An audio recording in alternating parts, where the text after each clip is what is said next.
आइए आज हम लोग गीता महायज्ञ के अंतर्गत गीता का 10वां अध्याय देखते हैं। 10वें अध्याय का नाम विभूति योग है और जैसे इसका नाम है इसमें भगवान की ग्लोरीज विभूतियों का वर्णन आता है। इसके अंदर सब मिला के 42 श्लोक आते हैं, जिसमें कि 7 श्लोक अर्जुन के हैं। उसने कोई निवेदन करा था भगवान से और बाकी शुरुआत भी भगवान के वचनों से होती है और अंत में विस्तार भी भगवान के ही वचनों से होता है। इस अध्याय में प्रवेश करने से पूर्व थोड़ी सी भूमिका इसके बारे में जाननी बहुत आवश्यक होती है। देखिए, यहां पर हम लोगों को इस अध्याय में भगवान की ग्लोरीज विभूतियों की चर्चा करी जा रही है। हमको पूरे कॉन्टेक्स्ट में गीता का जो पूरा विषय चल रहा है शुरुआत से, इसके संदर्भ में ये सब चीजों को देखना चाहिए। शुरुआत गीता की होती है कि एक यहाँ पे व्यक्ति बहुत ही अच्छा धर्मनिष्ठ था, समाज में यही कोशिशें प्रयास करा करता था। ऐसे व्यक्ति के जीवन में बहुत ही एक धर्म संकट उथल पुथल हो गई, बहुत बेचैनी हो गई, जिसके वजह से निरुत्साहिता, निराशा, घुटन, पीड़ा, ये सब चीजें जो हैं उसी का कार्य था। इसके संदर्भ में अर्जुन ने निवेदन करा कि भगवान, हमको कुछ समझ में नहीं आ रहा है और आप कृपया हमको बताइए, हम आपके शिष्य की तरह से आपके चरणों में समर्पित होते हैं। यहां से गीता का शुरुआत हुई है और इसके बारे में भगवान ने मोटे तौर से ये बताया था, देखो अर्जुन, जब जब किसी व्यक्ति के अंदर ये शोक आता है, घुटन, बेचैनी, असमर्थता, एक लेसन तुम जीवन में अच्छी तरह लर्न कर लो कि ये और कोई बाहरी शक्ति या व्यक्ति, परिस्थिति किसी के कारण नहीं होता है। ये सब होता है हमारे अंदर अज्ञान के वजह से। हम इन चीजों को ठीक दृष्टि से नहीं देख पा रहे हैं और हम बाहर क्यों नहीं सही तरीके से देख पाते हैं, क्योंकि इसकी भी गहराई में मूल रूप से हर व्यक्ति को ये नहीं पता है कि वो कौन है। ये जड़ है। हमारे अंदर अपनी अवधारणा, अपनी समझ, यही दुनिया के बारे में दृष्टि के लिए कारण बनती है। हम असुरक्षित हैं तो बाहर दुनिया में सुरक्षा ढूंढेंगे, हम अकेले हैं तो बाहर साथ ढूंढेंगे, हम छोटे हैं तो बड़प्पन का बाहर निमित्त ढूंढेंगे। बाहर के बारे में जो भी हम समझते हैं वो हमारी अपनी ही समझ का प्रतिफल होता है। तो इसीलिए अर्जुन, यहां पर हम लोग आत्म के ज्ञान को ही मुक्ति का द्वार जानते हैं। यद्यपि बाहर की समस्याएं हैं, लेकिन जड़ तो हम ही हैं। अपने लिए कर रहे हैं, अपनी खुशी के लिए कर रहे हैं, अपनी अपेक्षाओं के लिए कर रहे हैं। तो हमारी अपेक्षाएं, हमारी इच्छाएं, ये सब चीजें हमारे अंदर अपनी समझ से ही प्रेरित हो रही है।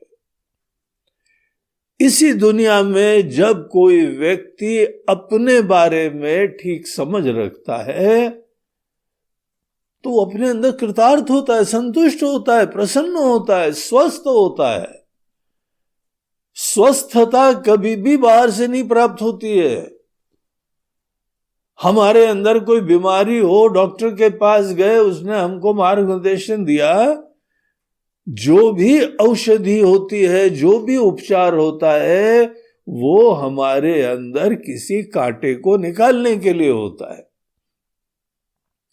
और जब कांटा निकल जाए तो स्वस्थता तो हमारी अपना ही नेचर होता है। स्वस्थता कोई नहीं देता है। स्वस्थता जैसे स्वाभाविक होती है, उसी प्रकार से यहां पर हर व्यक्ति के अंदर पूर्णता, सुरक्षा, संतुष्टि, ये सब स्वाभाविक होती। आनंद और शांति की तलाश, किसी के अंदर ये तलाश हुई तो इसी से उसके अंदर अज्ञान का प्रमाण मिल जाता है।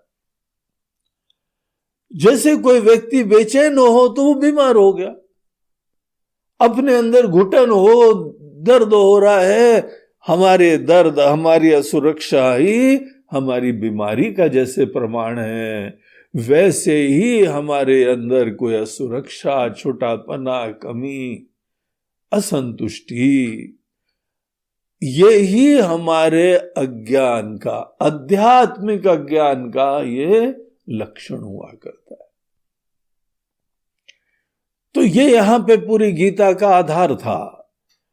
और मैं के बारे में हम लोगों को अनेक भगवान ने लक्षण दिए। दूसरे अध्याय में आत्मा क्या है उसका संकेत करा, और पिछले अध्याय में तो भगवान जब अपने निर्गुण निराकार तत्व का उसका प्रतिपादन करते हैं राज विद्या, राज गुह्य योग के अंतर्गत, तो वहां पर तो सब चीजों के आधारभूत तत्व को, पूरी दुनिया हमारे अंदर है, सब चीजों में हम व्याप्त है, यद्यपि दुनिया हमारे ऊपर आश्रित है, हम नहीं आश्रित हैं, ऐसे तत्व को समझो अर्जुन। वो ईश्वर है, वो ब्रह्म है, वो परमात्मा है, और हमको परमात्मा से एक बताया जा रहा है।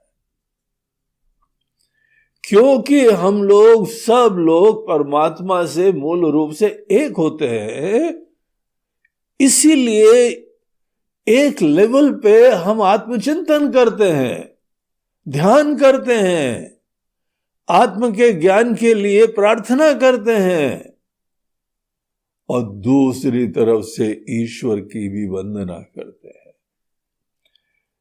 ईश्वर के तत्व को जानते हैं। 7वें अध्याय में भगवान ने अपना परिचय हमको प्रदान करा कि तुम लोग भगवान को भजते हो, श्रद्धा रखते हो, पूजा करते हो। किसको बोलते हैं भगवान? हमको भगवान को जानना, धीमे धीमे उनके प्रति मन में महत्व होना, भक्ति होना, ये परम आवश्यक है अपने ज्ञान के लिए। अगर हम लोग अपने बारे में ठीक से जानना चाहते हैं तो हमको परमात्मा के बारे में भक्ति, श्रद्धा होनी चाहिए, और उनकी वास्तविकता को जानने की कोशिशें होनी चाहिए। वेदांत शास्त्रों में हम लोगों को ये पूरी आध्यात्मिक यात्रा 2 चरणों में बताई जाती है। एक बहुत ही प्रसिद्ध महावाक्य आता है छांदोग्योपनिषद में, जो कि सब चीजों को अपने अंदर समाये हुए है, और वो है तत्वमसि। तो एक पिताजी अपने पुत्र को ज्ञान दे रहे थे, वहां पे उन्होंने बताया कि बेटा वो तुम हो, तुम इस समय अपने आप को शरीर देख रहे हो, शरीरधारी देख रहे हो, छोटा सा व्यक्ति देख रहे हो, ये गलत है, तत्वमसि। तो अनेकों पॉइंटर्स दिए, और पॉइंटर्स देते हुए बताते हैं कि ये तुम असली में हो। तो इस तरीके से ये जो महावाक्य आता है तत्वमसि, ये गीता में भी, उपनिषदों में भी, सब जगह ये एक बहुत ही कॉमन आधार होता है शिक्षा के लिए। तत्वमसि में तत् शब्द ईश्वर के लिए पॉइंट आउट होता है, त्वम शब्द जीव के लिए पॉइंट आउट होता है। और उसको पॉइंट आउट करते हुए श्रुति हमको बताती है कि वो ईश्वर जो कण कण में है, जो दुनिया के मालिक हैं, वो तुम हो। अब ये बहुत बड़ा स्टेटमेंट है, क्योंकि हम लोग जानते हैं हमने दुनिया नहीं बनाई है। हम जानते हैं दुनिया नहीं चला रहे हैं, हम अपने आप को नहीं चला पा रहे हैं। और उपनिषद बगैर किसी संदेह के, संशय के हमको ये बात बता रहे हैं। तो इसका इन्वेस्टिगेशन होता है। हमारी आज जो अपने बारे में समझ है वो भी चिंतन के लिए ली जाती है, और ईश्वर के बारे में जो हमारी समझ है, हमारी समझ फ्लॉप हो जाती है। हम चिंतन करते हैं, वो सब धारणाएं एकदम जो है गुब्बारे की तरह, बबल की तरह बर्स्ट हो जाती है। हमको पता लगता है ना अपने बारे में जानते, ना भगवान के बारे में जानते। और जो अपने बारे में भी नहीं जानता है, भगवान के बारे में भी नहीं जानता है, वो अंधकार में जीता हुआ इंसान ही अनेकानेक जगह ठोकरें खाता रहता है। कोई भी परिस्थिति हो, दुखी हम हो जाते हैं। बाहर परिस्थिति ऐसी हो, एंजाइटी हो जाती है। खुशियां आ जाती हैं तो अभिमानी हो जाते हैं, हर्षित हो जाते हैं। हमारे अंदर सदैव ये उथल पुथल होती रहती है, क्योंकि बेसिकली अपने आप को नहीं जानते। और मैं को जानने के लिए ये दूसरा एक जो लेवल है कि एक तो अपनी तरफ से चिंतन करो, ध्यान करो, चिंतन करो, सब विचार करो, और दूसरा ईश्वर को जानो। ये दोनों लेवल्स के ऊपर जो है हमारी ज्ञान की सरिताएं चलनी चाहिए। और जब गहराई में हम दोनों को, मैं शब्द के अर्थ को भी गहराई से समझना और ईश्वर शब्द के अर्थ को भी बहुत ही खुले मन से और गहराई से जानना। पहले ये कार्य हो जाए, तब देखेंगे कि फाइनली क्या निष्कर्ष होता है। फिर डिस्कवर होता है कि जो मैं का मूल तत्व है, मूल तत्व जो भी अभिव्यक्ति दिख रही है, वो मूल तत्व नहीं है। ईश्वर की भी जो अभिव्यक्ति दिख रही, वो भी ईश्वर का मूल तत्व नहीं है। इसीलिए ये चिंतन खूब गहन चलता है, और हमको पता लगता है कि वो जो मूल तत्व है वो हमारा परिचय, और उस दृष्टिकोण से हम ईश्वर के भी हृदय में हैं, ईश्वर हमारे हृदय में है। तब एकता सिद्ध होती है। नहीं तो केवल ये एक शुरुआत में खंड में विराजमान, भेद में विराजमान, पृथकता के अंतर्गत एक विश्वास मात्र होता है। और अगर तुम्हारे भगवान ही तुमसे अलग हैं तो तुमको पूरा आशीर्वाद नहीं मिलेगा। कम से कम भगवान हमारे हृदय में हमारे ही आत्मा की तरीके से हमको दिखने चाहिए। ये जो यहां अध्याय चालू हो रहा है, इसके अंदर ईश्वर अपनी अनेकों ग्लोरीज दिखाते हैं। इसका प्रारंभ खुद भगवान के ही वचनों से होता है। बोलते हैं कि अर्जुन, तुम हमको बहुत ही प्रिय हो, बहुत ही अच्छे जिज्ञासु हो। तुम्हारी शरणागति, तुम्हारी जिज्ञासा, तुम्हारी उत्कंठा जानने के लिए, गहराई में जाने के लिए कितने बढ़िया बढ़िया प्रश्न कर रहे हो तुम। ये सब देख के तुम्हारे हित की कामना से प्रेरित होके हम तुमको एक और एंगल से जीवन के परम सत्य के बारे में हम बता रहे हैं इस अध्याय में। ये नया जो है प्रसंग हम चालू कर रहे हैं, तो बोलते हैं भूय एव महाबाहो शृणु में परमं वचः। हमारे ये वचन जो कि बहुत ही दिल की गहराइयों से निकल रहे हैं तुम्हारे हित की कामना के लिए, वो हम तुमको बताएंगे।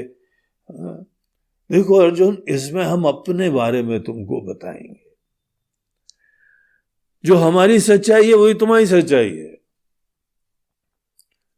और जो हमारी सच्चाई है समग्रता से, यद्यपि अनेकों मनीषी लोग हैं, खूब गहराई से चिंतन कर रहे हैं, लेकिन जीवन का परम सत्य ऐसा है कि किसी भी शरीरधारी, कोई भी जीव, कोई भी अभिव्यक्ति, यहां पे भले कोई ऋषि मुनि हो या कोई देवता हो, पूरा समग्रता से ग्राह्य नहीं होता है। वो लोग अस्तित्व को जानते हैं, वो लोग विश्वास करते हैं दिव्य सत्ता के अस्तित्व के बारे में, और किसी न किसी अभिव्यक्ति को देख के अपनी भावांजलि भी प्रस्तुत करा करते हैं। लेकिन इन सब के अंदर एक कॉमन चीज है, ये बड़े विनम्र होते, निरभिमानी होते। इतना जानने के बाद भी मन में ये विनम्रता बनी रहती है कि अभी हमको और समझना है और गहराई से जानना है। और ये कभी भी संभव नहीं होता है कि हम उसको विषय की तरीके से जान सकें। यद्यपि शास्त्रों की प्रामाणिकता इस चीज में होती है, अनेकों ज्ञानी लोग, गुरु लोगों की महिमा इसमें होती है कि हमको जगा देते हैं। यही हम लोग गुरु की वंदना करते हैं कि अखंड मंडलाकारम, जो अखंड तत्व है, व्याप्तम ये न चराचरम, जो सब चीजों को परवेट कर रहा है, तत्पदम दर्शितम ये न।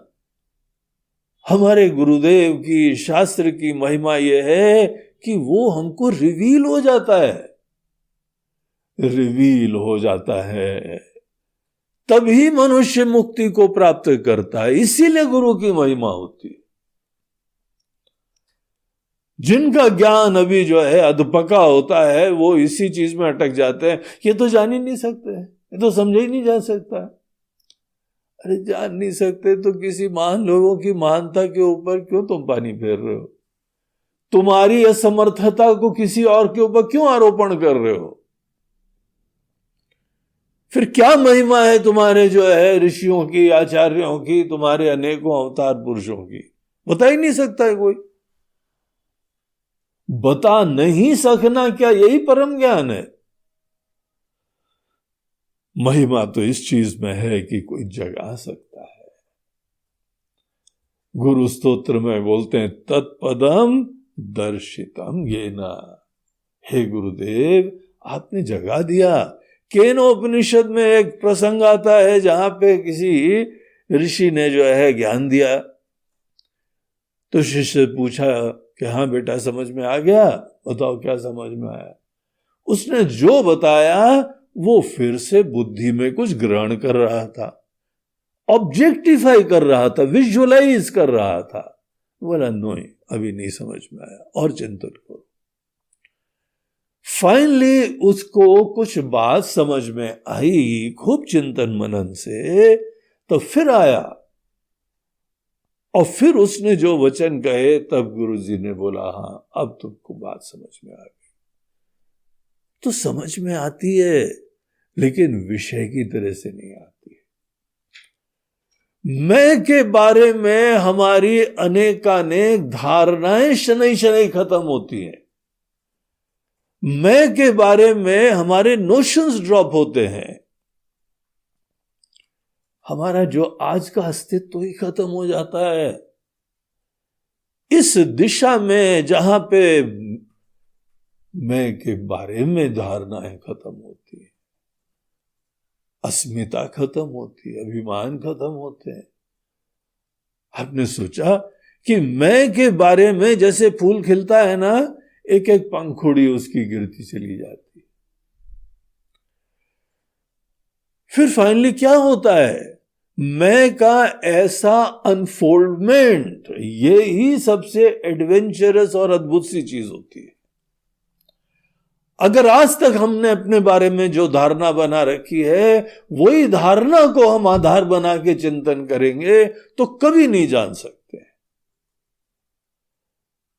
लेकिन अपनी धारणाओं का निषेध करते जाते हैं। अब फॉर एग्जाम्पल, हमने किसी आदमी को मरते हुए देखा और देखा कि देखो शरीर तो यही है, वो चला गया, तो एकदम स्पष्ट हो जाता है कि मनुष्य शरीर नहीं है। फिर हम क्या हैं? देखिए, सडनली एक धारणा खत्म हुई, कितना एक बड़ा हमारे लिए द्वार खुल गया। अब हम जो है कोई शरीर की संकुचितता से युक्त नहीं है, क्योंकि शरीर ही नहीं है। इसका जन्म मरण होता है, हमारा जन्म मरण होता ही नहीं है अगर हम शरीर नहीं है। तो मैं के बारे में धारणाओं का निषेध करते जाना एक बड़ी विलक्षण प्रकार की यात्रा जैसी होती है, विकास होता है। तो सतत जो व्यक्ति अपने बारे में धारणाएं खत्म कराया जाता है, वो पथ है ब्रह्म ज्ञान में जगने का। अध्यारोप अपवादाभ्याम निष्प्रपंचम प्रपंचते। अनेकानेक धारणाओं का निषेध करा जाता है, उससे आत्मा का ज्ञान होता है।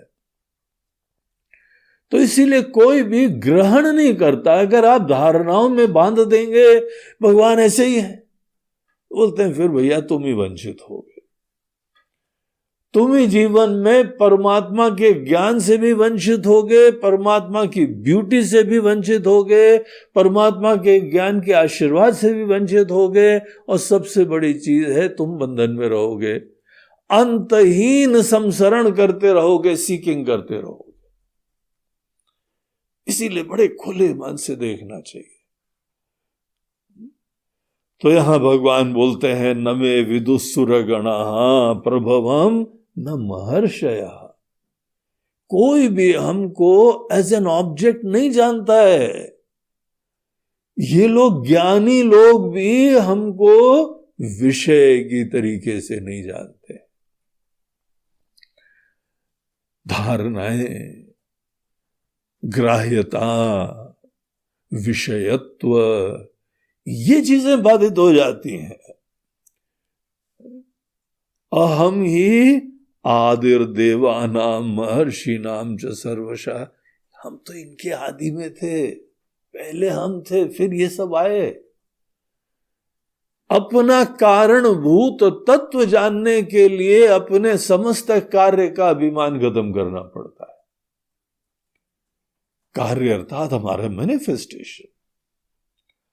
हमारे मैनिफेस्टेशन से तादात्म्य की समाप्ति ही अपने कारणभूत तत्व में जाने का तरीका होता है। हम कौन सा अभिमान रखें?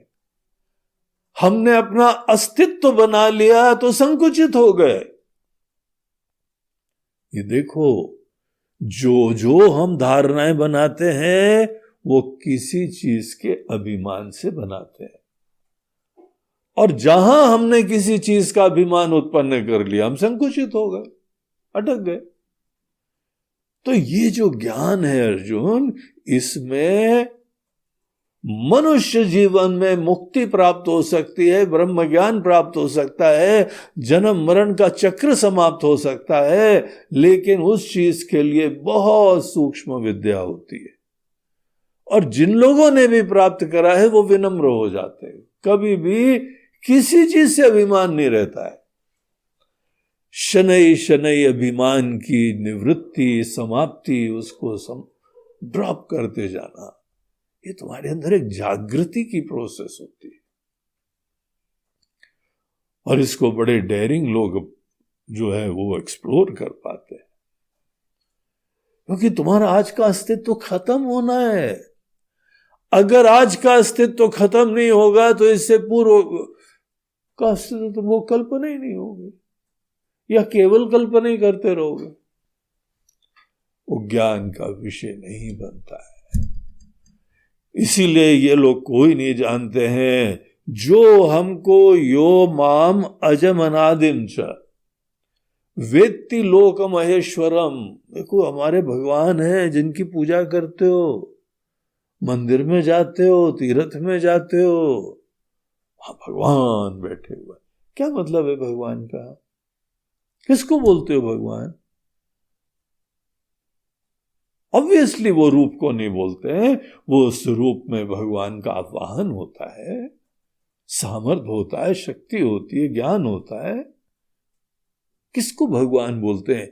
ये विषय यहां पे कंटिन्यू हो रहा है। गीता के 10वें अध्याय को बहुत विनम्रता से समझने की कोशिश करनी चाहिए, ये समझ के कि हम अपने आज तक भगवान को जानते ही नहीं है। भगवान है, इसमें कोई डाउट नहीं है। दुनिया को देखें तो दुनिया बनाने वाले हैं।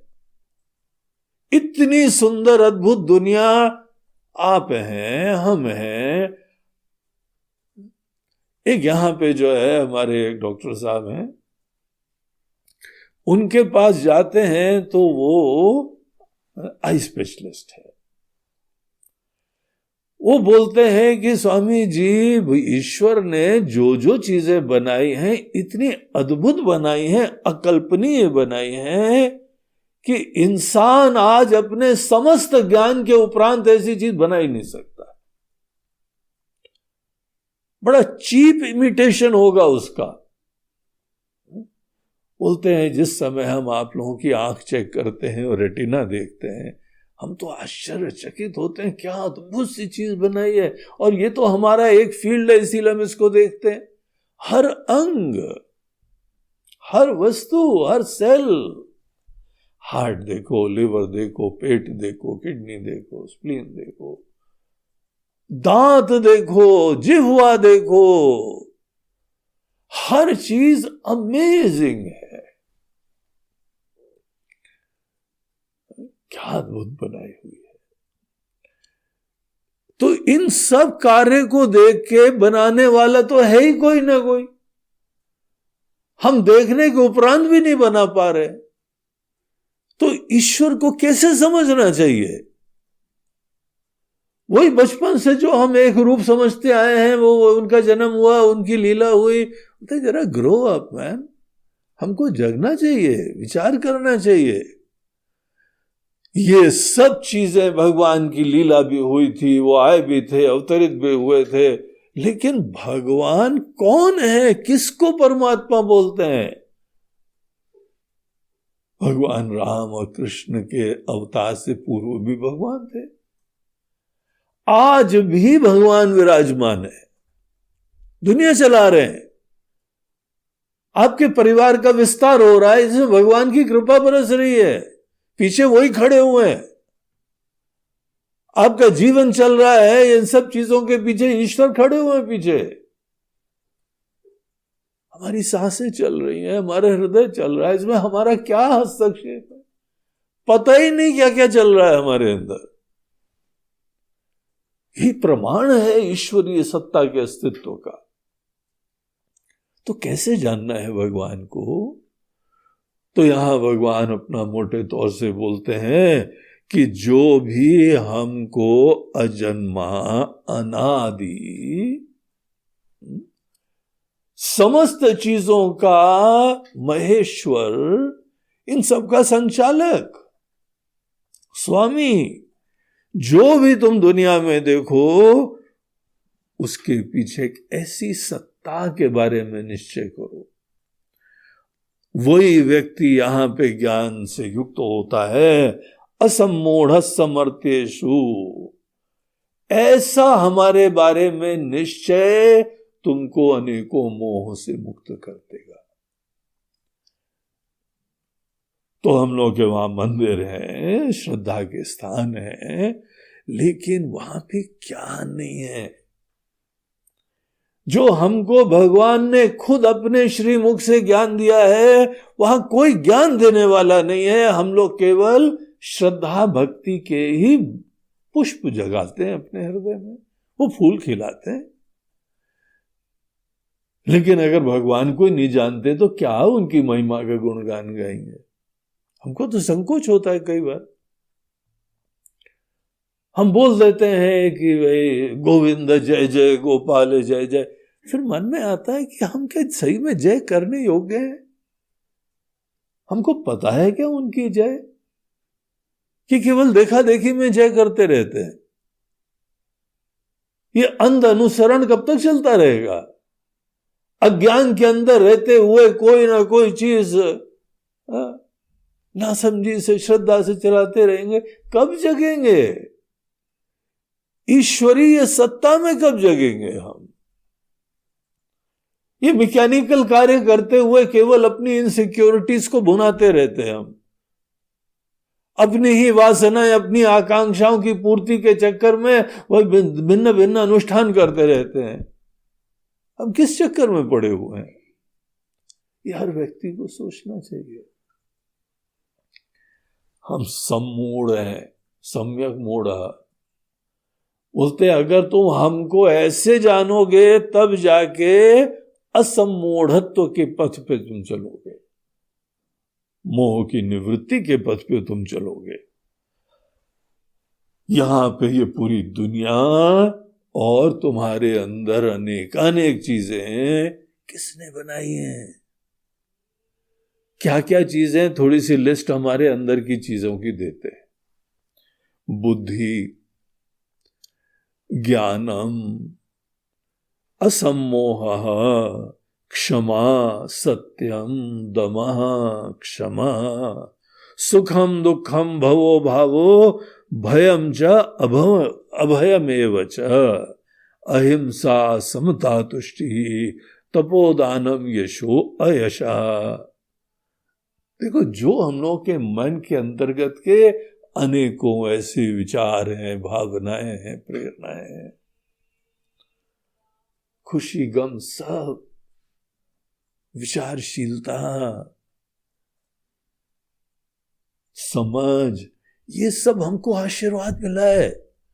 हम ये सब आज प्राप्त कर सकते हैं। किस फील्ड में हम यूज कर रहे हैं, दैट इज इमटेरियल। हर व्यक्ति अपने अपने क्षेत्र में बुद्धि का प्रयोग कर रहा है, लेकिन यहां पे किस क्षेत्र में हमने एक्सेलेंस प्राप्त करा है वो नहीं। कभी ये सोचो, बुद्धि विराजमान है। हम अनेकों ज्ञान प्राप्त कर सकते हैं, इसका आशीर्वाद देखो।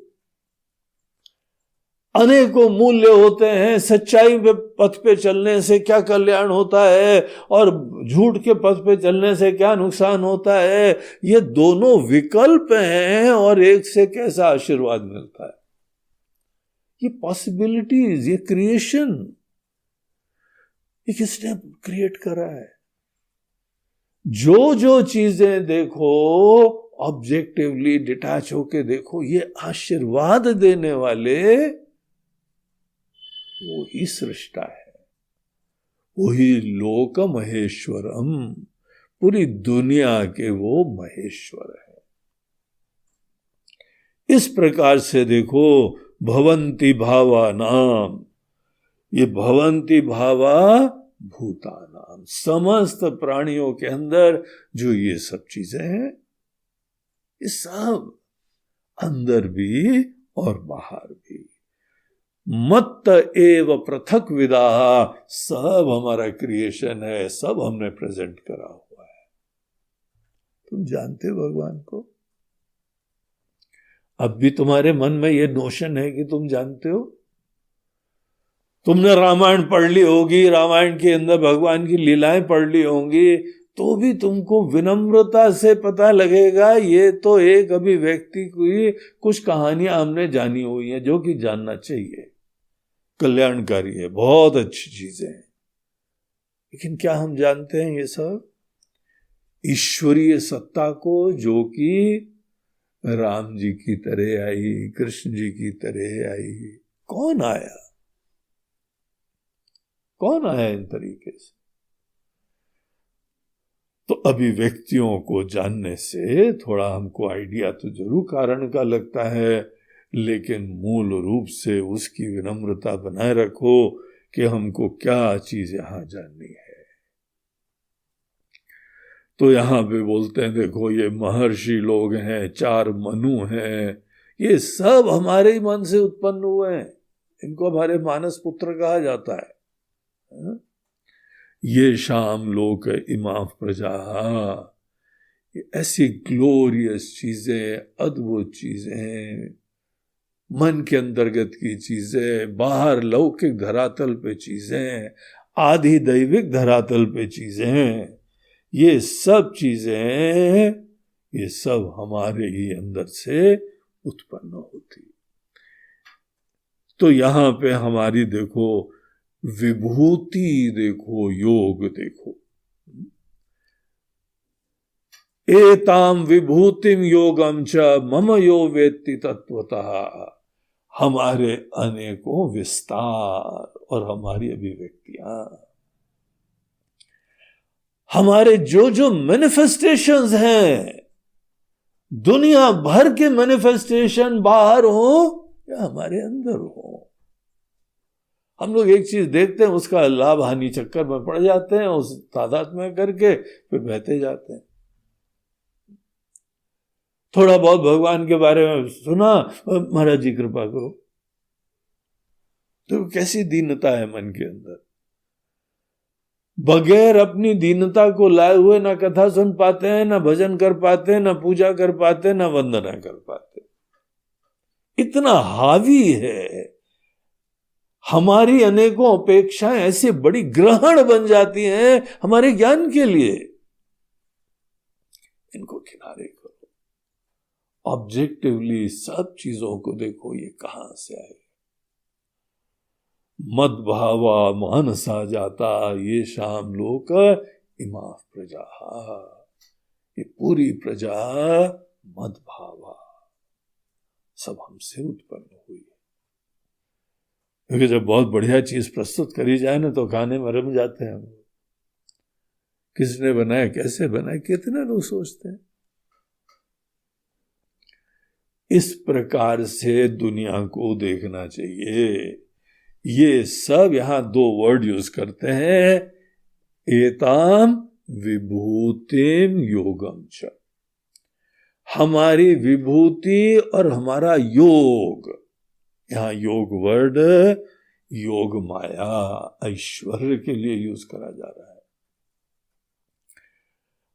हमारा विस्तार, हमारी ग्लोरीज, हमारे मैनिफेस्टेशंस देखो, सब संकुचितताएं, सब धारणाएं किनारे करो, ओपन माइंड रखो। विनम्रता रहेगी तो ज्ञान होता है, धारणा रहेगी तो अज्ञान रहता है। जहां कोई धारणा उत्पन्न कर ली, ज्ञान बंद। और जहां विनम्रता रहेगी, ईश्वर के बारे में अनेकानेक और चीज का एक्सप्लोरेशन चलता रहेगा। तो हमारी विभूतियां देखो, दुनिया में हमारी अनेकानेक विभूति देखो, हमारी ग्लोरीज देखो। इसलिए नहीं क्योंकि घूमने में मजा आता है, इसलिए क्योंकि ईश्वर के बारे में, ईश्वर की विविध अभिव्यक्तियों से उनके बारे में शोध में आइडिया लगता है, ये सहायक होता है। हमारी सब धारणाएं खत्म हो जाती हैं। विविध अभिव्यक्तियों को देखने से किसी एक अभिव्यक्ति में तादात्म्य नहीं रह पाएगा। यही अनेकानेक अभिव्यक्तियों को खुले मन से देखने का प्रयोजन होता है। ईश्वर की धारणाओं का बारे में और जो है वो निषेध होता जाता है और हमारे अंदर शोध होता जाएगा। हमसे ही ये पूरी दुनिया आई है। अहम सर्वस्य प्रभवः मत्तः सर्वम प्रवर्तते, ये एक सूत्र ध्यान रखो। ईश्वर वो है जहां से सब कुछ आया है। हमको पसंद है नहीं पसंद है, इस चक्कर को किनारे करो। हमको लाभ होगा हानि होगी, ये बुद्धि जो है ना, अशुद्ध बुद्धि का लक्षण होता है। जो सदैव अपने फायदे का सोचता रहता है, वो कितना दीन व्यक्ति है। पढ़ाई भी कर रहे हो, क्यों पढ़ाई कर रहे हो? महाराज जी फिर नौकरी मिलेगी, फिर पैसा मिलेगा, फिर नाम होगा, फिर यश होगी, हमारा भी गांव में घर है, धीमे धीमे शहर में चले जाएंगे। सदैव बगैर स्वार्थ के विचार ही नहीं हो रहा है। असली विचार निर्मल मन से विचार फायदे की बुद्धि से युक्त होके नहीं होता है। खुले मन से देखो यथार्थ को। हर चीज ईश्वर से आई है, तो ईश्वर क्या होते हैं, कौन होते हैं, कैसे होते हैं, ये विनम्रता से भावना बनाए रखो। तो यहां भगवान बोलते हैं ये सब चीजें हमसे आई हैं। मत चित्ता मत गत प्राणा बोधयन्तः परस्परम, उसको जान के ही सतत चिंतन करो, मनन करो, चर्चा करो। हमसे कोई पूछे महाराज जी भगवान के बारे में बताएं, तो हमको संकोच होता है, किस शब्दों में बताएं, कैसे बताएं। फिर उसके लेवल पे उतर के फिर बोलते हैं हाँ इस दृष्टिकोण से, इसके लिए जो सबसे ज्यादा प्रभावी चीज हो सकती है, इंस्पायरिंग चीज हो सकती है, थोड़ा बहुत वो चीजें बता दी जाती हैं। अन्यथा ईश्वरीय सत्ता, इसके लिए अपने आप का ही पूरा निषेध करना पड़ता है। एक कवि कहता है ना, जब बोलते हैं ना तो उसको संकुचित कर देते हैं। ऐसा नहीं है तुम जान नहीं सकते हो, ये दूसरी अति अनेकों लोग पकड़े रहते हैं, अति जाने ही नहीं जा सकता। क्यों अपना जीवन का सत्यानाश कर रहे हो यार? तुम अभी जानते नहीं हो गुरु लोगों की, आचार्य लोगों की महिमा। ये तुम्हारे शब्द खत्म हो जाएंगे। हाँ, आज तुम जैसे हो कभी नहीं जान सकते। आज हमारे अंदर अनेक विकार, कलुष, प्रेरणाएं, संकुचिताएं, खंड की बुद्धि, उस धरातल से नो चांस। लेकिन अगर तुम जो हो वह साहसी हो, खुले मन के हो, और धीमे धीमे अपनी धारणाएं, अस्मिताओं तक को किनारे करने के लिए रेडी हो, तो हाँ तब तुमको इस यात्रा पे हम ले चल सकते हैं।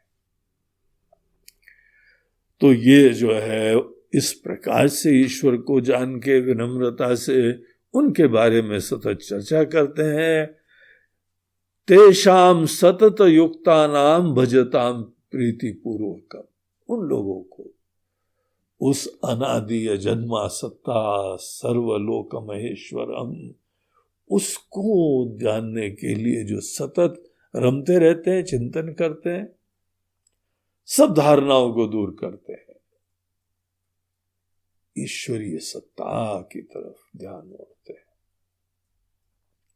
बोलते हैं इस भजन से, ऐसे अविनाशी सर्वव्यापी जगत के जो है अधिष्ठाता सृष्टा, उसके भजन से, उसके चिंतन से इन लोगों को ददामि बुद्धि योगम तम, इनको हम एक अंतर्दृष्टि प्रदान करते हैं, उसको बुद्धि योग नाम दिया जाता है। उनकी भजन के द्वारा ज्ञान चक्षु खुलती है, अंदर हमारी बुद्धि में इंट्यूटिव फैकल्टीज फ्लावर करती हैं, अनेकों ऐसी चीजें जानने का सामर्थ्य जगता है। हमने इस बुद्धि का सदैव बाहर के ही अपने स्वार्थ के लिए प्रयोग करा है, इसीलिए बुद्धि के अंदर वो सामर्थ्य दिव्य चक्षु नहीं जग पाती है। भगवान बोलते हैं सब स्वार्थ को किनारे करके भजन करो ओपन माइंड से, तब तुम्हारी बुद्धि में एक आशीर्वाद हम देंगे। ददामि बुद्धि योगम तम ये न माम उपयांति ते, तो जग जाते हैं हमारे अंदर। ये मनुष्य जीवन में पॉसिबल होता है। तेषामेव अनुकंपार्थम अहम अज्ञानजं तमः नाशयामि, और उसी बुद्धि से जब खूब बहुत गहराई से चिंतन करते हैं, उनके अंदर सामर्थ्य भी हम बढ़ाते जाते हैं बुद्धि के। देखो अनेकों आचार्य लोग, ज्ञानी लोगों की क्या बुद्धि होती है अद्भुत। एक आम आदमी की बुद्धि क्यों नहीं बनती ऐसी? एक शंकराचार्य, एक भगवान कृष्ण, एक वेद व्यास, ऐसे किसी भी धर्म के जो भी महापुरुष लोग हैं, उनकी बुद्धि देखो कितनी सुंदर और सूक्ष्म होती है। हमारी बुद्धि, आपकी बुद्धि क्यों नहीं हो पा रही है? कहां बुद्धि का प्रयोग करते आ रहे? केवल दो जो है वह दमड़ी कमाने के लिए उसी में बुद्धि लगाते हैं, जड़ बन जाती है। तो जब ईश्वर का चिंतन करते हुए रमते हैं कोई, तो उनको ददामि बुद्धि योगम, एक बुद्धि योग, बुद्धि का सामर्थ्य देते हैं, और उसके द्वारा उनके अंदर अज्ञान का नाश हो जाता है। आत्मभावस्था ज्ञान दीपे न भास्वता, ज्ञान का दीपक उनके हृदय में प्रकाशित हो जाता है। इस तरीके से 10वें अध्याय का श्री गणेश भगवान ने इस भूमिका के साथ करा। अर्जुन बोलते हैं कि यहाँ पे प्रार्थना करता हुआ निवेदन करता है, भगवान परम ब्रह्म परम धाम पवित्रम परमम भवान, भगवान आप बड़े दिव्य महान ऐसी सत्ता है, शाश्वत हैं, दिव्याम आदि देवम अजम विभुम, आप समस्त चीजों के आदि आप हैं, वही एक चिन्मय तत्व, जीवन तत्व आप हैं। आपका हाथ जहां लग जाता है, कैसी दिव्य अभिव्यक्तियां अद्भुत प्रकार की होती रहती हैं। अब हम आपको इस दृष्टि से देखते हैं, आपको जो है अनेकों ऋषि लोग, देवर्षि, नारद आदि, असितो देवलो व्यासा, और आप खुद इस प्रकार से स्वयं एतद् ऋतं मन्ये, ये लोग भी बता रहे हैं, ऐसे ही आपको रिवील कर रहे हैं। भगवान वो सब ठीक है, इन्होंने जो बोला है वो तो ठीक ही होगा, हम कौन है इनके बारे में आपके वचनों को हम का खंडन करेंगे। भगवान यद्यपि ये सब तो ठीक है, और आपकी अभिव्यक्तियों को कोई भी पूर्णता से नहीं जान सकता है, ये तो एक अभिव्यक्ति है, छोटी सी अभिव्यक्ति है। पूरा तो यद्यपि नहीं आपको जान सकता है, लेकिन भगवान आप चारों तरफ अनेकानेक रूपों से भी व्यक्त हैं। भगवान आपसे एक निवेदन है, हमको कुछ गिनी चुनी चीजें बता दीजिए जिसके ऊपर हम ध्यान करके वहां से श्री गणेश करें। केशु केशु च भावेशु चिंत्योसि भगवान मया, हमारे द्वारा आप किस किस भावों में चिंतन योग्य है। भगवान पूरे ज्ञान में खड़े हुए, कुछ भी स्टार्टिंग पॉइंट क्या है, ये सब तो सुन लिया है, वो अजम है, अनादि है, सर्वव्यापी है, और सब ठीक है महाराज जी, लेकिन हम कहां से चालू करें हैं? किन किन चीजों में हम विशेष ध्यान दें?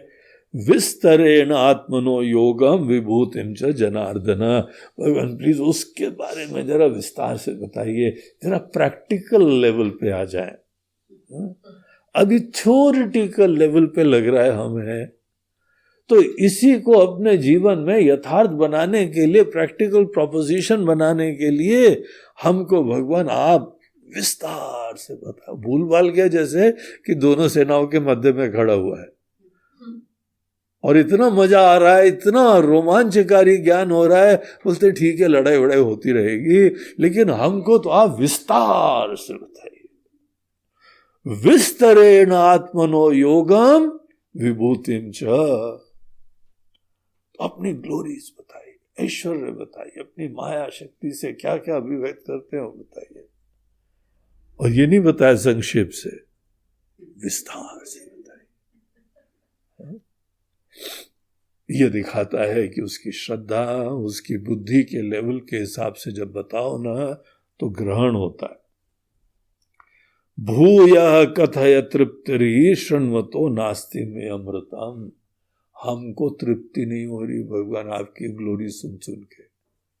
भगवान बोले बता तो दिया हमने, 7वें अध्याय में भी हमने अनेकों ग्लोरीज बताई थी। तो स्पष्टता से स्वीकार करता है, तृप्ति नहीं हो रही है, बड़ा मजा आ रहा है, बहुत अच्छा लग रहा है, लड़ाई को हम लोग पोस्टपोन कर दें, पुनः निवेदन करें कि चलें। यही चीजें सुनने के लिए हम रिटायरमेंट लेना चाहते हैं। बहुत दुनियादारी के चक्कर में पड़े रहे जीवन भर, 99 का चक्कर। 99 का चक्कर आपको पता है, एक सज्जन को जो है ना बड़े संतुष्टि से बैठे थे, तो वहां अकबर और बीरबल दोनों निकल रहे थे, तो बोला कि वाह क्या संतुष्टि से बैठा। तो बीरबल बोलते हैं महाराज जी 99 का चक्कर में नहीं पड़ा है अभी। तो बोला ये क्या होता है 99 का चक्कर, 99 का चक्कर? बोलते हैं भयंकर चक्कर होता है, एक बार 99 का चक्कर में पड़ जाए ना, सब शांति वांति भंग हो जाती है, आदमी लगा रहता है। फिर बोला आप कहो तो दिखाए। बोला क्यों उसकी शांति खराब करते हो भाई? बोला नहीं, आपको देखने के चक्कर है, वो दोबारा हम उसको ठीक कर देंगे, लेकिन अभी आपको थोड़ा दिखा देते हैं 99 चक्कर। बोला ठीक है दिखाओ। तो उन्होंने उसके घर के सामने एक सोने के कॉइन्स की बैग छोड़ दिया। तो सवेरे सवेरे उठे तो वहां पर उन्होंने देखा कि कोई उनके गेट के पास बैग को छोड़ के गया। तो अच्छे इंसान थे, उन्होंने दाएं बाएं देखा, किसी की छूट तो नहीं गई है ये थैली, और देखा कोई नहीं था। रास्ता देखते रहे, कोई शायद आएगा, पूरा दिन भर हो गया, नहीं हुआ। फिर वो पंडिताइन बोली कि वो देखो शायद भगवान ने तुम्हारे लिए भेजा है, खोल के तो देख लो। तो खोल के देखा तो सोने के कॉइन्स। बड़े आश्चर्य। उससे भगवान से प्रार्थना तो करी थी कि भगवान थोड़ी सी गरीबी या पंडिताई में काम बनता नहीं है तो आशीर्वाद हो जाए, गाड़ी चले कुछ। तो भगवान ने गाड़ी क्या, पूरी रेलगाड़ी चला दी हमारी। तो बोला अच्छा गिन तो लो। तो उन्होंने गिनना चालू करा, 99 थे, 99 कॉइन्स थे। अब ये रहा कि एक कहाँ गया। कोई भी एक थैली में इतनी बढ़िया पैकिंग में रख के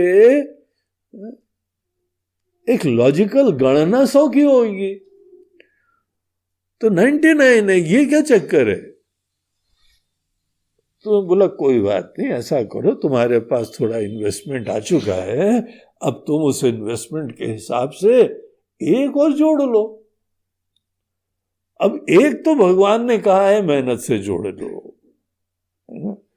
बाकी 99 हमने दे रखे हैं, शरीर दे दिया, जीवन दे दिया, बुद्धि दे दी, सामर्थ्य दे दिया, शक्ति दे दी, प्राणमय कोश, मनोमय कोश, विज्ञानमय कोश, अन्नमय कोश, सब हमने दे दिया और दुनिया भी दे दी।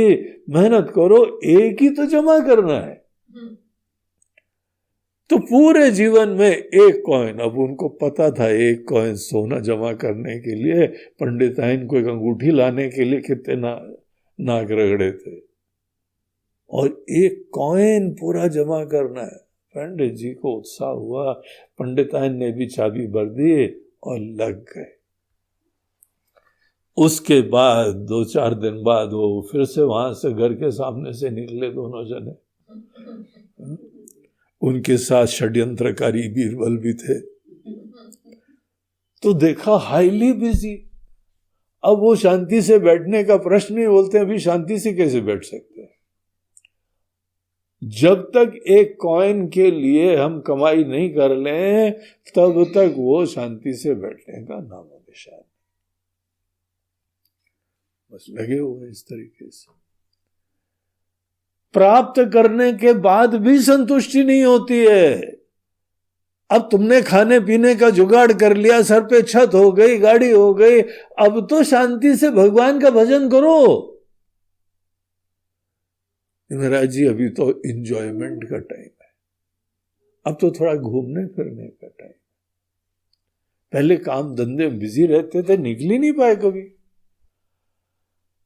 अब दुनिया घूमेंगे, तीर्थ घूमेंगे, अनेकों जगह मुक्त होके, मुक्त प्राणी होके घूमेंगे, अर्थात भोग करेंगे, रसास्वादन करेंगे। सब 99 के चक्कर के भिन्न भिन्न पक्ष होते हैं। कितने हैं जो विनम्रता से चिंतन मनन करते हैं, और एक बार आप ईश्वर के लक्षण गुणगान सुनने लगिए तो तृप्ति नहीं होती है। अर्जुन बोलता है भगवान अब हमको तो वो और सुनना है, और बताइए, विस्तार से बताइए भगवान प्लीज। अब उनका प्लीज सुन के जो है ना भगवान एकदम पिघल जाते हैं। और वो भी ऐसी अच्छी चीजों के बारे में कितने लोग पूछते हैं, मानते ही नहीं है। कितने बार मंदिर में जाते हैं, उस टाइम बांसुरी लेके खड़े रहते हैं, कोई आके हमारी बांसुरी तक नहीं सुनता है। हम कौन सा गीत सुनाना चाहते हैं, कौन सी शिक्षा देना चाहते हैं, बोलते हैं भगवान आपको पसंद है तो एक और बांसुरी दे जाएंगे, आप बजाते रहो, हमको तो ये दो आप। और फिर अभिमान बोलते हैं मैंने सोने की बांसुरी दे दी। देने के बाद फिर यही तो मांगा था कि भगवान इतने तोले की थी, कम से कम उससे डबल तो आना चाहिए, धंधा अच्छा होना चाहिए। आदमी की बुद्धि खुले मन से, बड़े विरले लोगों की ईश्वर के ही चिंतन में लगती है। स्वार्थ हमको कलुषित कर देता है, गाड़ी की दिशा ही चेंज हो जाती है। एनीवे अर्जुन ने निवेदन करा तो भगवान ने यहाँ चालू करा। 19वें श्लोक से भगवान बोलते हैं कि ठीक है, हंत ते कथयिष्यामि दिव्याय आत्म विभूतयः हंत इदानीम, अब हम तुमको अपनी ग्लोरीज आत्म विभूतयः, दिव्य आत्म विभूतयः, दिव्य ग्लोरीज हम अपनी तुमको अब बताएंगे। प्राधान्यतः कुरुश्रेष्ठ नास्ति अंतः विस्तरस्य में। अर्जुन तुमने बोला है कि आप विस्तार से बताइए, लेकिन हम उसको थोड़ा सा करेक्ट कर देते हैं। प्राधान्यतः, प्रधान रूप से कुछ चीजें हम बता देंगे, क्योंकि हमारी अनेकानेक अभिव्यक्तियां हर फील्ड में, तुम गहराई में जाओ तो वहां तुमको हमारी ग्लोरीज दिखाई पड़ेगी। किसी डेंटिस्ट से पूछो महाराज जी जो ओरिजिनल दांत होता है उसकी क्या ब्यूटी निकाल दे, अरे भैया बचाए रखो, ओरिजिनल जैसा कोई दांत नहीं होता है। ऊपर से कड़क दिखाई पड़ता है, लिविंग बीइंग होता है वो, इसीलिए तो ग्रो करता है, इसीलिए तो सड़ सकता है, क्योंकि लिविंग बीइंग होता है। अंदर उसमें पूरी नसें होती हैं, नर्व्स होती हैं। दिखाएं थोड़ा सा दर्द करा के, नानी याद आ जाती है। देखो क्या बनाया है। धिक्कार है हमारी टेक्नोलॉजी के ऊपर, ओरिजिनल एक दांत तो अभी तक बना नहीं पाए, नकली दांत बना बना के बस लगा लेते हैं, तो भी चलो ठीक है, गाड़ी तो चलती है, लेकिन कहां ओरिजिनल कहां नकली, कुछ भी कंपैरिजन है क्या? इतना ही काफी है भगवान के जो है भजन और ग्लोरीज गाने के लिए। हमारी लिमिटेशन देखो, भगवान की महिमा देखो। किसी फील्ड में चले जाओ, हमको याद है कि जिस समय हम बॉटनी पढ़ते थे तो उस समय जो है ना वो पत्तों के अंदर क्लोरोफिल की चर्चा हो रही थी, फोटोसिंथेसिस की। हमको सबसे पहली बात झटका लगा था जीवन में ईश्वर के अस्तित्व के बारे में। कौन है, किसने बनाया है? इतना कॉम्प्लेक्स एक पूरा केमिकल रिएक्शन की अंदर, पत्ते के अंदर एक फोटोन, एक जो है कण धूप का लेके अंदर पूरी फैक्ट्री चलती है, अन्न बन जाता है, केमिकल बन जाते हैं, विटामिन्स बन जाते हैं, ये सब चीजें बन जाती हैं। और इंडस्ट्री एक तो हम लोगों ने देखी बाहर की इंसान की बनी हुई, कहीं इंडस्ट्री बन जाए तो लगता है कि विनाश हो गया इस जगह का। हवा का पोल्यूशन, नदी का पोल्यूशन, आवाज का पोल्यूशन, सब पोल्यूशन होगा, एक इंडस्ट्री लगाई है। भगवान ने इंडस्ट्री पत्तों में चलाई है, ना मशीन की आवाज आती है, ना पोल्यूशन होता है, बल्कि यहां के कार्बन डाइऑक्साइड लेके ऑक्सीजन छोड़ देती है। क्या हुआ? वाह वाह, क्या बात है! किसने बनाया है? किसी भी क्षेत्र में देख लो, हर जगह तुमको ईश्वर की महिमा दिखाई पड़ेगी। पहले ईश्वर की महिमा देखते रहो, ईश्वर की महिमा खुले मन से, गहराई से देखते हुए उनकी अंदर विनम्रता से स्तुति करो, तब जाके वो बुद्धि योग मिलेगा। ददामि बुद्धि योगम तम, जिसके द्वारा अंदर के चक्षु खुला करते हैं। तो वो चीज हम तुमको बताते हैं, क्योंकि हमारी विभूतियों का अंत तो होगा नहीं। हम तुमको कुछ मोटी मोटी चीजें बताते हैं। ये बता के 20वें श्लोक से अपनी विभूतियों का वर्णन चालू करते हैं।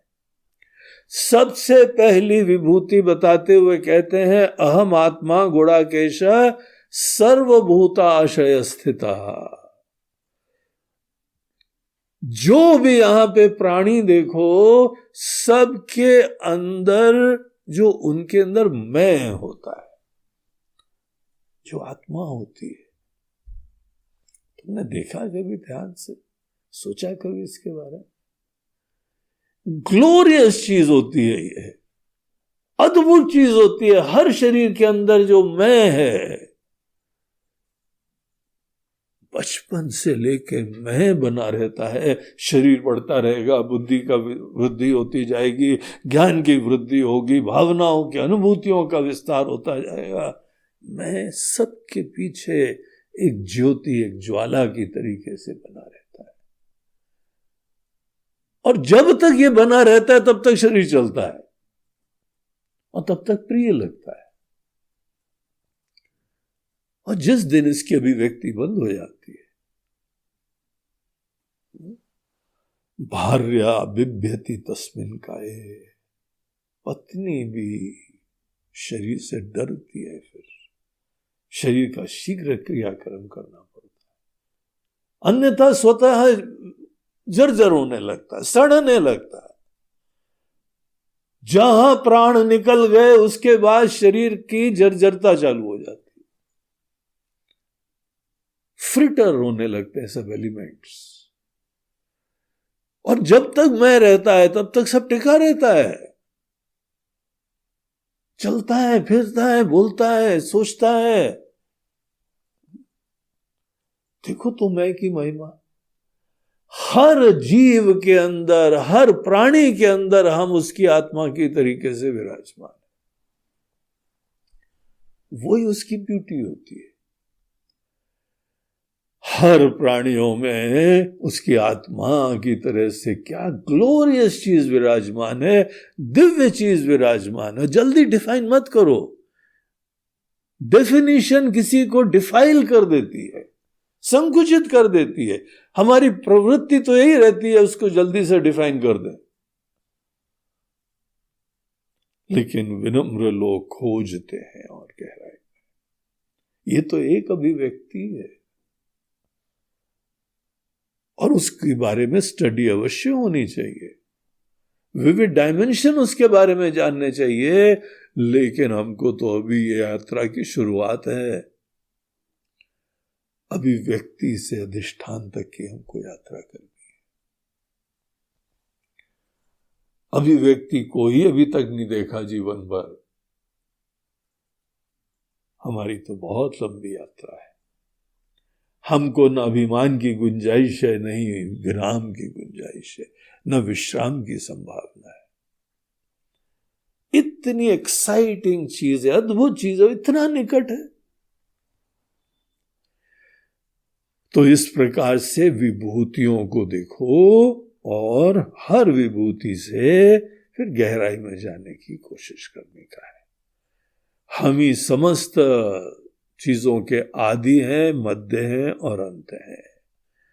उसके बाद यहां भगवान ने जो विभूतियों की चर्चा करी है, उन विभूतियों को हम लोग मोटे तौर से 3 कैटेगरीज में रख सकते हैं: आदि दैविक, आदि भौतिक और आध्यात्मिक। ये हर जगह 3 लेवल्स के ऊपर रेवलेशंस होते हैं। देखिए, हम लोग 3 बार शांति भी बोलते हैं ना, कोई भी मंत्र पढ़ते शांति शांति शांति, वो भी इसीलिए बोलते हैं क्योंकि भगवान आदि भौतिक धरातल पे, आदि दैविक धरातल पे और आध्यात्मिक धरातल पे, हर लेवल पे, ये 3 ही लेवल्स होते हैं, हर लेवल पे जो है शांति हो, ये प्रार्थना होती है। यहां पे ग्लोरीज भी तीनों लेवल्स पे रिवील करी जाती है। तो अर्जुन को भगवान बताते हैं कि देखो अर्जुन, जो जो यहां पे अनेकों प्रकार की ग्लोरीज हैं, आदित्या नाम अहम विष्णु हूं, यहां अनेकों आदित्य होते हैं। सूर्य जो है वो एक आदित्य में है, ऐसे अनेकों आदित्य हैं, उनमें हम विष्णु हैं। ज्योतिषाम रविरंशुमान, आदित्य देवता लोग होते हैं, उनके अंदर हम विष्णु नामक आदित्य हैं। देखिए, ये डिटेल में हम बहुत नहीं जाएंगे क्योंकि इसके लिए पौराणिक बैकग्राउंड की अपेक्षा होती है।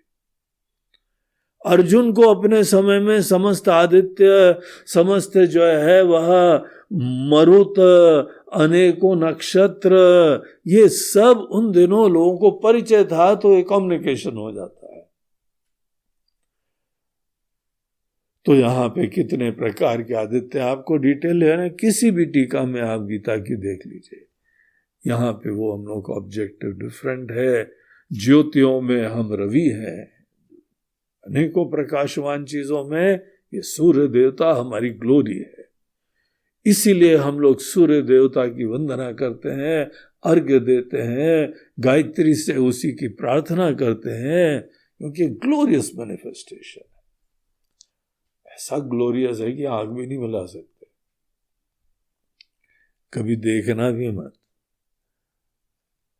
ज्यादा बड़े लोगों से सीधे आग भी नहीं मिलाई जाती है, ये प्रमाण मिल जाता है सूर्य देवता को देखने के समय।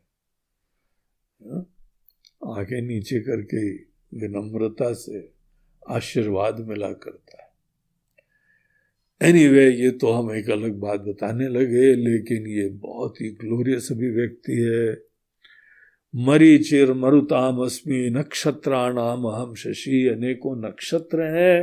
देखिए, यहाँ पे अंतरिक्ष में स्टार्स होते हैं, प्लैनेट्स होते हैं। जो भी प्लैनेट्स है, दूसरी सैटेलाइट्स होती हैं, उनका अपना प्रकाश नहीं होता है। स्टार्स जो होते हैं उनका अपना प्रकाश होता है। तो जितने नक्षत्र हैं उनमें हम शशि है, चंद्रमा है। ये क्या दिव्य दिखाई पड़ता है। कवि लोगों की कविताएं उमड़ने लगती है, प्रेमी लोगों की संवेदनाएं उत्पन्न होने लगती है। तो ये इतनी दिव्य प्रेरक चीज है।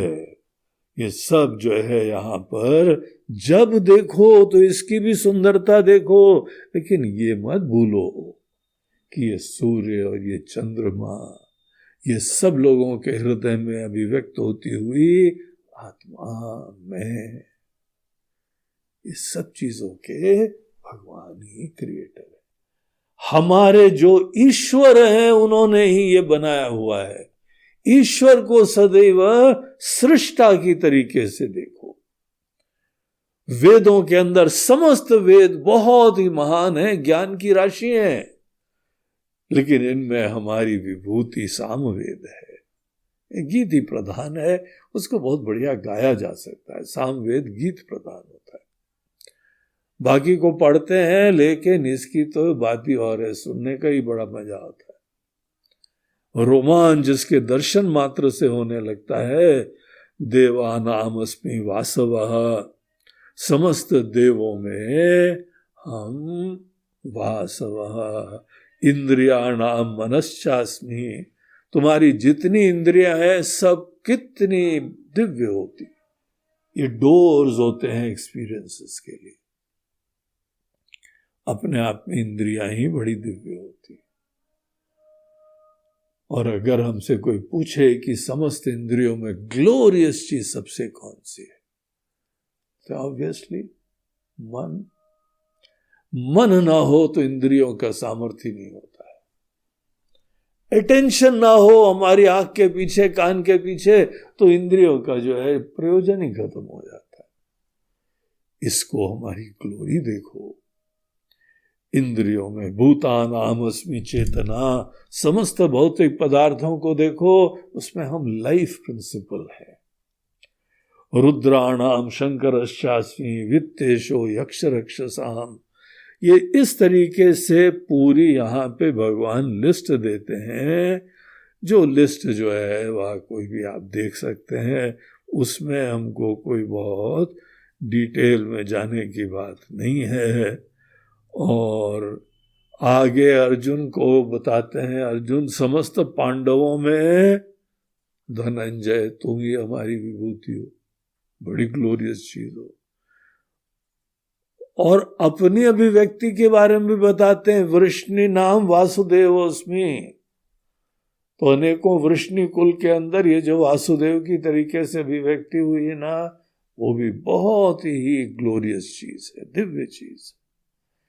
मुनि लोगों में हम व्यास हैं, कवि नाम उष्णा कवि ही, कवि लोगों में एक उष्णा कवि हुए, बड़े अद्भुत प्रकार के वो भी कवि थे।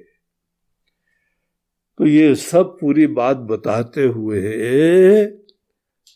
39 श्लोक में सीधे जंप करते हैं, क्योंकि बाकी तो लिस्ट है। एक एक मननीय है, बड़ा चिंतनीय है, ध्यान देने योग्य है। ग्लोरीज किसको बोलते हैं वो यहाँ पे ऑब्जेक्टिव हमारा केवल संकेत करने का है। बाकी आप किसी भी चीज को देखिए, उसमें सब ग्लोरियस चीज जब देखो तो ईश्वर की याद करो कि इस क्षेत्र में, इस कैटेगरी में, पहाड़ों में अपने आप को जो है हिमालय पहाड़ कहते हैं, नदियों में गंगा नदी कहते हैं। इस तरीके से ग्लोरीज की पूरी लिस्ट है। और अंत में क्या बोल रहे हैं, न तदस्ति विना यत् मया भूतम चराचरम नास्ति अस्ति मम दिव्यानाम विभूतिम जन परंतप। हे परंतप, हमारी विभूतियों का कोई अंत नहीं। ये जो लिस्ट तुम चाहते हो ना, हम बोलते रहे तुम सुनते रहो, तो अर्जुन एंड ही नहीं है। जैसे कहीं पर सुंदरता देखना हो तो उसके लिए हमारी नजरें होनी चाहिए। ब्यूटी का एक्सपीरियंस एक वो संवेदना है जो कि किसी नजरों का तकाजा होता है। उसी प्रकार से विभूतियां देखना, ईश्वर की ग्लोरीज देखना, पहले तो विभूति देखो, उसी में बड़ा मजा आता है। अरे जी इधर उधर जाना है, हमको इधर भी इस देश में जाना है, उस देश में जाना है, यूरोप में जाना है, अमेरिका जाना है, ऑस्ट्रेलिया जाना है, और स्विट्जरलैंड जाना है, अफ्रीका भी जाना है, इंडिया में भी हर जगह जाना है, तीर्थ भी हर जगह जाना है। पहले तो देख तो ले। वो जिज्ञासा होती है अनेकों जगह चले जाएं, देख लें। तो देखने के बाद विभूति योग तब बन जाएगा ये, जब ग्लोरियस को देख के ईश्वर की स्तुति करने लगो। ओ माय गॉड, किसी चीज को देख के जब भगवान की याद आए तब वो ग्लोरी योग बन जाएगी। अगर केवल ईगो फुलफिलमेंट करोगे तो योग नहीं बनेगी, वो भोग बन जाएगी। ग्लोरीज का एक्सपीरियंस भी योग बन जाएगा अगर आप ईश्वर का आंख बंद करके महिमा का स्मरण करने लगे। ये सब किसने बनाया है? अगर हम किसी इंसान का नाम ले लें, बोलते उस इंसान को प्रेरणा किसने दी, अकल किसने दी?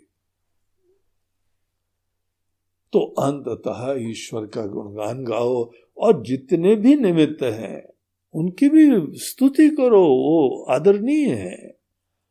लेकिन किसी की भी स्तुति में उनके पीछे खड़े हुए जो सृष्टा है तो नहीं भूलना चाहिए।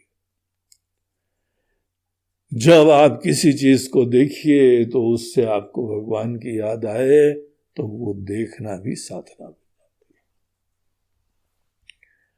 अभी हमने अपने ही एक बर्डिंग के लिए पक्षियों को हम लोगों ने देखना चालू करा।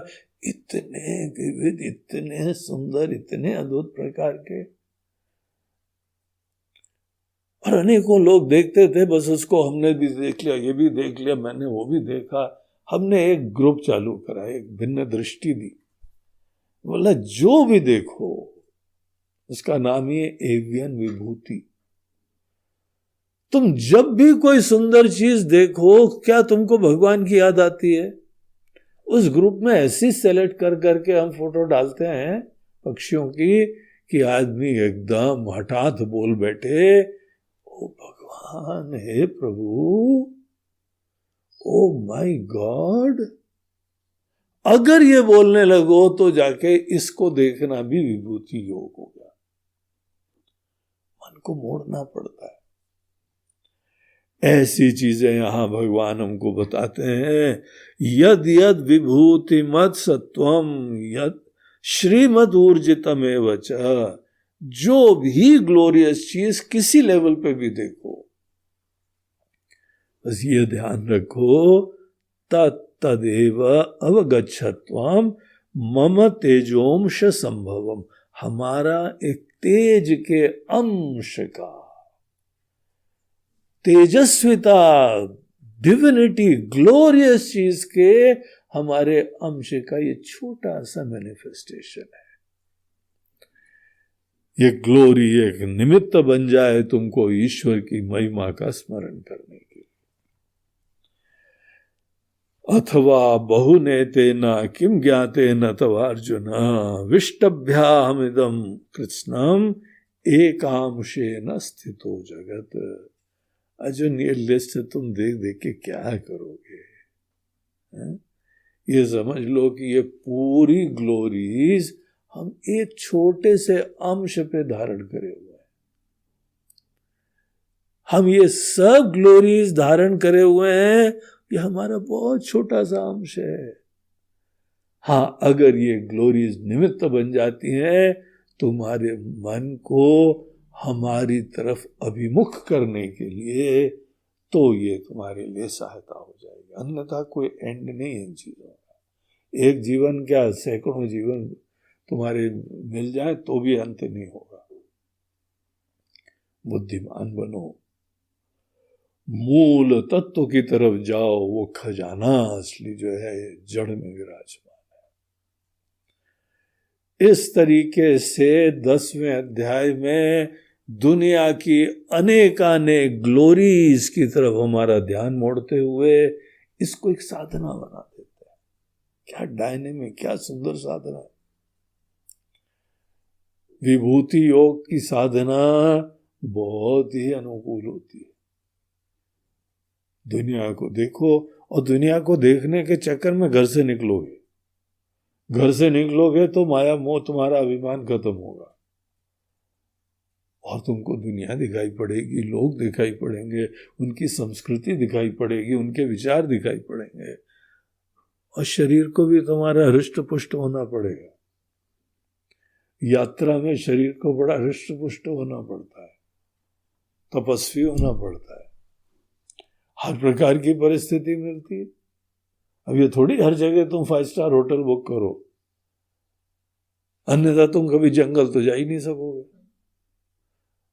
महाराज जी वहां जाएंगे, वहां 5 स्टार होटल है, बोलते हैं क्यों सत्यानाश कर रहे हो तुम जंगल का? अरे वहां तो ऐसे ही रहना सीखना पड़ता है। ऋषि मुनियों के स्थान पे जाओगे तो उसकी तरह से रहना सीखो।